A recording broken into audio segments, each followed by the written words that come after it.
He's not experienced yet. He's a total beginner. So whatever they do, we just ignore them. We correct them, but remember what I said. After you correct the horse should be better. He should be happier. He should be more trusting, better self-confidence. He should be more harmonious after every lesson. Just like the other horses you've seen me with, including Grace. Okay, this is good enough. He is walking around here, even if you all go down here. And I just stand perfectly still. And whatever happens, happens. Look at that. Look at that now. And then I try to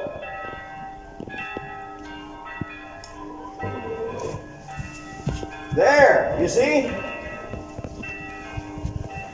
It took more than 2 minutes, probably 5. But, you see? We got exactly what we wanted. He turned and faced me. Did you see him how he said like, oh, what the heck are you doing? What's this all about? What do you want?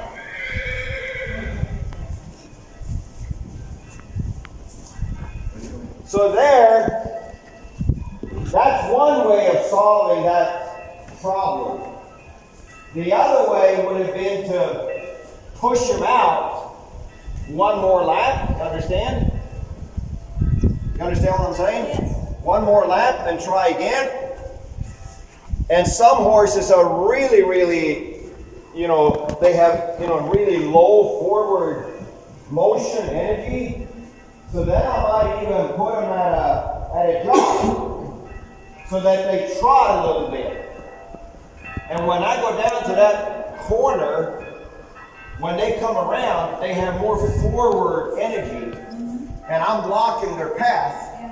And it's easy for them to come to me, to turn towards me and say, what do you want? If he takes too much of a shortcut, this is a steering wheel. I just do that. And then I can go down here again. Wakey, wakey. And I just stand here and wait. We're not in a hurry. It takes the time it takes. Because if we take the time it takes today, for the next 30 years, or however this horse lives, but hopefully he'll live for another at least 30 years, he will be problem-free. But if I start rushing, and you see that? See? That's perfect. That's perfect, buddy. So now, of course, he is traveling to the left, right? Yeah. So he's supposed to so to speak, turn to the left, U-turn. But this is right in the beginning. He has no clue what the heck we're doing. He doesn't understand anything. So I'm not asking for perfection. It's totally okay that he stops here now. So now I can kind of help him a little bit. I either go down here to his left shoulder, he walks another lap, and we try again. Because he came here now beautifully. But he should also, he yielded. He stopped. He didn't just plow it right into me. And that is very, very good. But he doesn't understand yet that he's also supposed to turn to the inside. So then, because he's supposed to turn that way now and change direction. So I can either have him travel one more lap, or I can just do this. And look at my hands here now. There, you see the release? You see, as soon as he yields, you see how I remove my hands? You see that? I touch him, and as soon as he just thinks about, in this case, moving to the left, you see how And it doesn't matter if you're here or in the pasture or in a stall or whatever it is. You need that, because if you don't have that timing, if you're not that meticulous, you understand meticulous? Pedantic? Here, or in the pasture, or in the stall, or wherever you are, there is no way in the world that you can have that timing and get this horse or race to perform, not even to that low level where Lenda is today, understand? Because you will not have that timing. And what makes Lenda, for example, so extremely feather light and soft is because one of the pieces of the puzzle is my timing. You understand? It's the timing. The reward. And the reward is the comfort zone, because that's the only thing they understand. Now I'm going to push him out a little bit, because I don't want him to take too much of a shortcut. So I use this. This is one of the reasons why we have this arm extension, because our regular arms, so to speak, are too short. And then I stand here. I move corner 25%. And notice I do not yield them towards the fence. That's for later. That's for next week.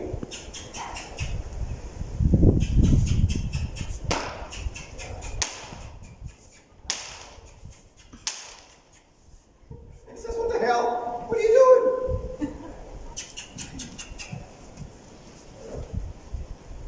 There we go. You see? Yeah.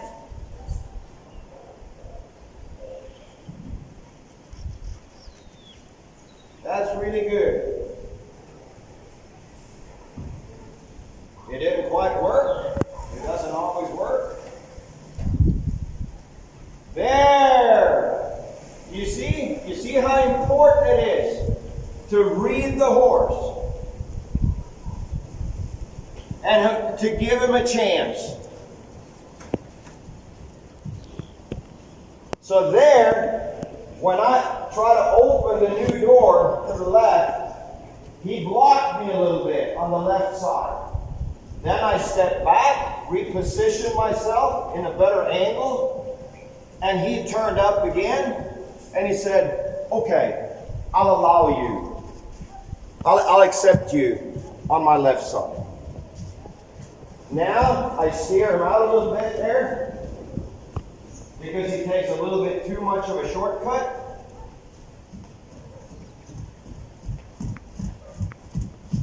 He doesn't have the trot, but I mean, when I do this with my arm extension, he kind of misunderstands.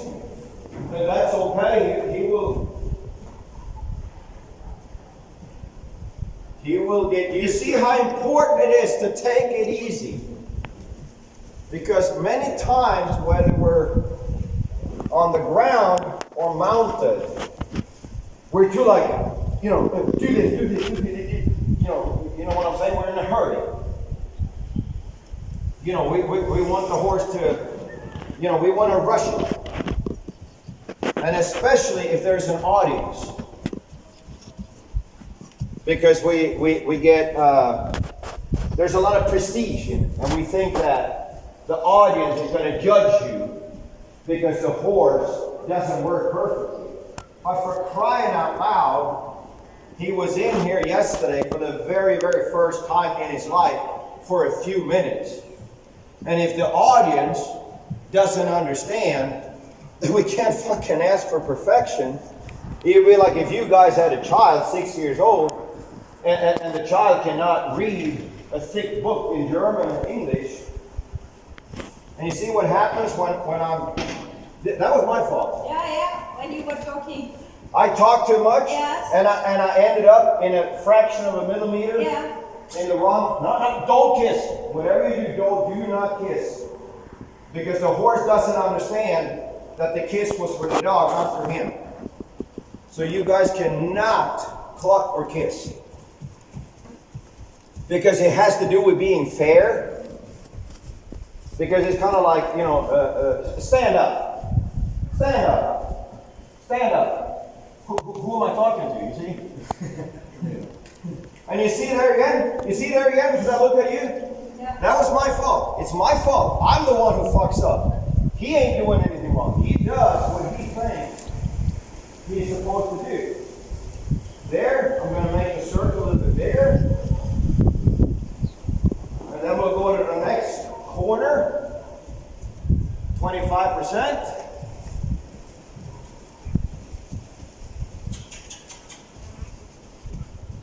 And look at that. How good he is now. Really good. And look at that. Look at that. And you see where his head is? Yeah. You see, he's dragging his nose in the sand. That's what we want. Because that's a relaxed horse. If I started messing with him and demanding perfection and like, my God, you know, turn and face me and do this and, you know, instead of his head being down there, his head will be up here in the air. And his eye will be worried. He was worried enough when we picked him up. You see how I fuck up? Yeah. Because I'm focused on you guys instead of the horse? This is what happens to me, son. Yeah, but it's my fault. It's my fault. I need to be more on the ball.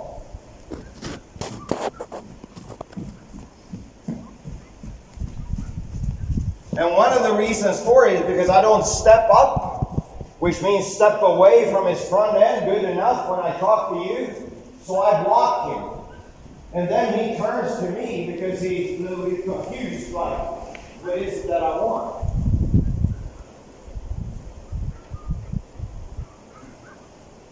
I mean,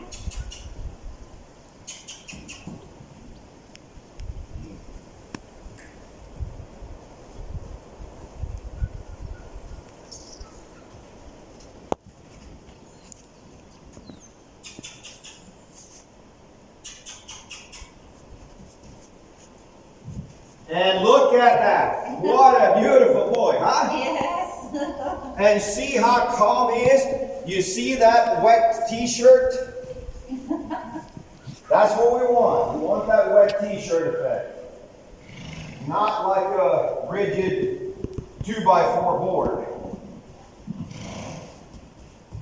We want him just like the other horses. And he will. He's already there. We want him to be full of vitamins, minerals, trace elements, you know, salt, biotin, electrolytes, all kinds of stuff. Energy, of course. Alfalfa, lucerne, protein. And he should feel like Muhammad Ali in the 60s. But be like this. Calm, relaxed. Okay, we'll do the last corner then. I don't always do. Sometimes I only do one corner. And I'll tell you why. Because if the horse, not all horses, there are exceptions where the horses are really putting up the resistance, so to speak. Usually not a young horse. It's usually older horses that have been messed with. And they're really pushing. If I go down to this corner, so to speak, they will be over there by age. And they will even have physical contact with that left shoulder pushing up against a wooden fence over there because they want to get away from me when I begin with it, because they have so many bad experiences with humans. You see there? You see? What of it? But also see there. He blocked me a little bit. That's fine. We just step back. Try again. So don't worry about it. That is more rule than exception in the beginning. There. And you see? And you see now, because I didn't get upset, and and didn't make a big deal out of it because he blocked me when I tried to open that door, and he turned back. You see how he turned to the right, the way he should, facing me? But when I try to open the door to the left, he turned left again, right? He said, "No, I don't want to go on my left side." And I said, "Yeah, but I mean, he doesn't know that was wrong." I just stepped back, waited, and he came around. Beautiful. So this will be the absolute last thing we do with this horse now. This lesson.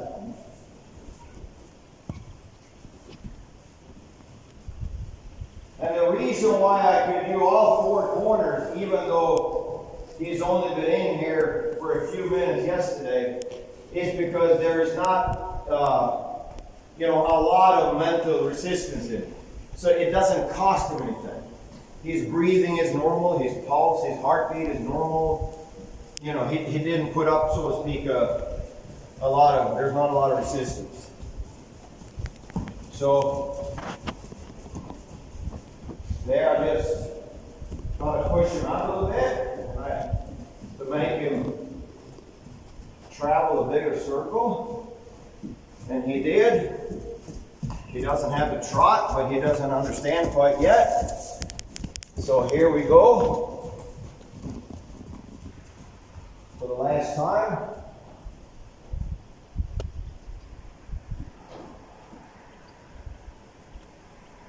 And you see the dog is a little bit of a disturbance, but that's what I want.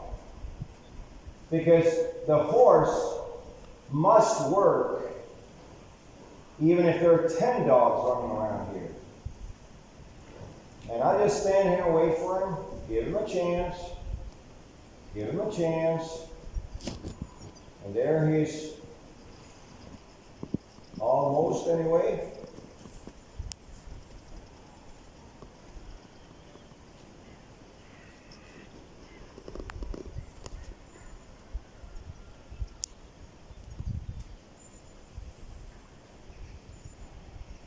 You need to give him a chance. There. So now he's in a somewhat, you see how he's facing me now? Yes. But he could move his feet a little bit more to the left. Yes. So then I either go down there and push him forward, Or you move back. or move back, or I can try.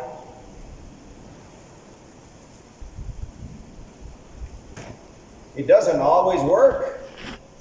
Most of the time it does.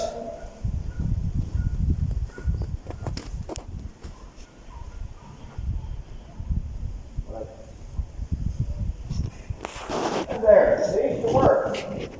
Beautiful. So there I, so to speak, cheated a little bit. But the more you cheat to help the horse to make his life better and easier and for him to understand quicker, you should cheat. Cheat like all you want, all you can. So we should cheat as much as we can. You understand what I mean by cheat? Yes. We're supposed to be helping the horse.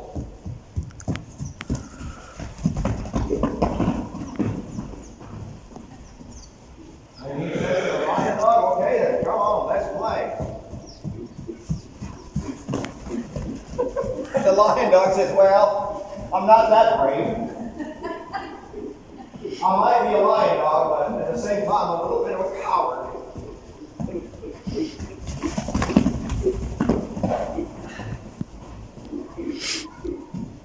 That's me today.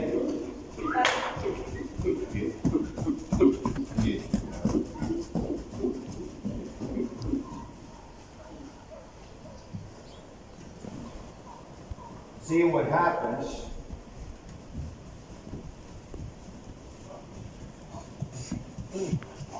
Flies in my mouth.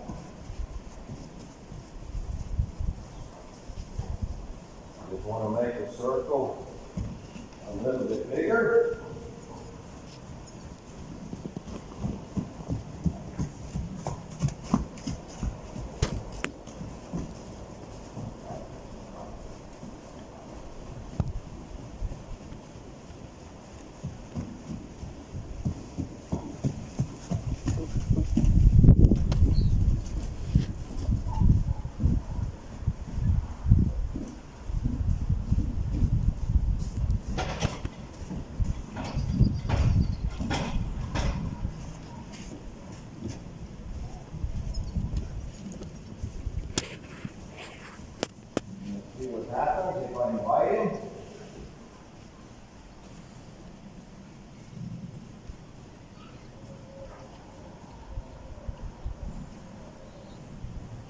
Isn't this pretty cool?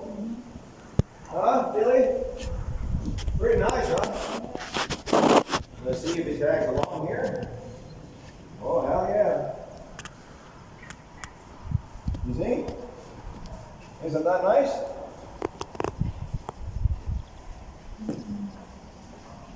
What a sweet boy. Yeah. Yeah. Yeah, he says, I'm a lot better than them ladies down there in the pasture. They're mean. Yes, they chase me away.